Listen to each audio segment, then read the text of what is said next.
Tiny Reindeer by Chris Naylor-Ballesteros. Tiny Reindeer was just like any other reindeer, but with one big difference. He was very, very tiny. He wasn't just smaller than the others. He felt different too, and never more so than at one particular time of year, Christmas time. As Christmas came even nearer, the big, stamping, snorting reindeer were busy helping Santa get ready for the most important night of the year. Ho, ho, ho! Let's get to it! There are jobs to be done, boomed Santa as he fed his herd. Ho, ho, humph! Sighed Tiny Reindeer. I wish there was a job I could do. Even just a tiny one. Every year, Tiny Reindeer tried very hard to find a way to help, but whatever he did went wrong.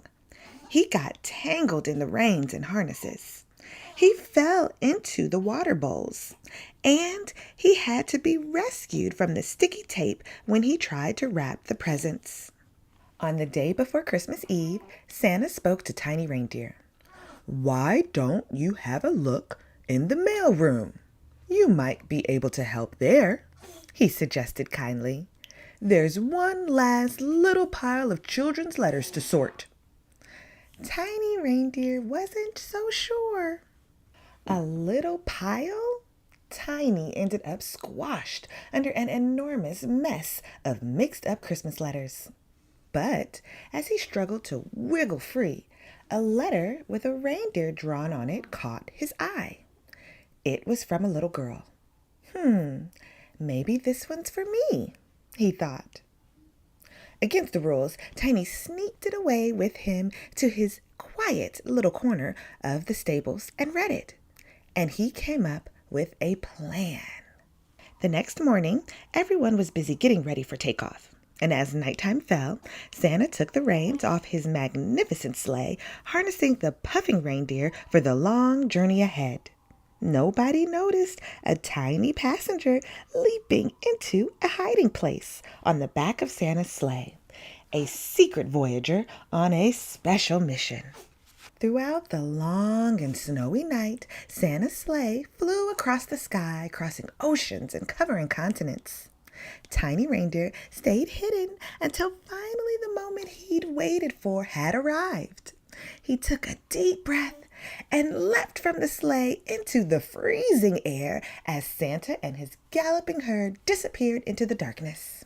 From a bag on Tiny Reindeer's back ballooned a perfectly sized paper parachute made from the little girl's letter. He aimed for the chimney of one particular house, and whoosh! He plunged back through the hole, tumbling into the fireplace below. And after climbing out, he tiptoed toward an open door, which led to a hallway and an enormous staircase. Oh no, thought Tiny Reindeer. The stairs were far too big for him. Tired and cold, he couldn't climb the first one, let alone all the others. And he didn't even know if he had landed in the right house. As he lowered his head and tears came to his eyes, Tiny Reindeer began to wonder if he'd made a very big mistake. Suddenly, there was a noise in the room behind him, a crash and a bash, a huffing and a puffing. Then footsteps moving across the floor. Tiny Reindeer tried to hide in the shadows, keeping quiet and still. But a huge figure stepped into the hallway and looked straight down at him. Santa!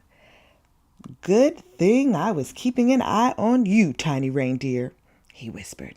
It looks like you could do with some help. Santa carefully took off the paper parachute and folded it into his coat pocket. Then, dusting off the soot and the dirt, he carried Tiny Reindeer upstairs to a bedroom where a little girl was fast asleep. A beautiful tiny wooden sleigh sat right beside her. She didn't hear the door open, nor did she see Santa tiptoe across the floor. She didn't even stir when Tiny Reindeer leapt softly onto her pillow. "Goodbye, my little friend. I must be on my way," Santa whispered. "I'll try to drop in and see you next year." And then he was gone. Tiny Reindeer settled down, warm and cozy on the pillow. Exhausted after his adventure, he wondered what Christmas morning might bring, until eventually he yawned and closed his eyes. The little girl remained fast asleep, dreaming excitedly of a tiny sleigh and a tiny reindeer. "My tiny reindeer," she cried out when she woke on Christmas morning. Tiny stood proudly on the little girl's hands and knew he had finally found where he belonged, and with the most beautiful sleigh he'd ever seen, handmade to fit him perfectly. His plan had worked, with just a tiny bit of help from Santa. The end.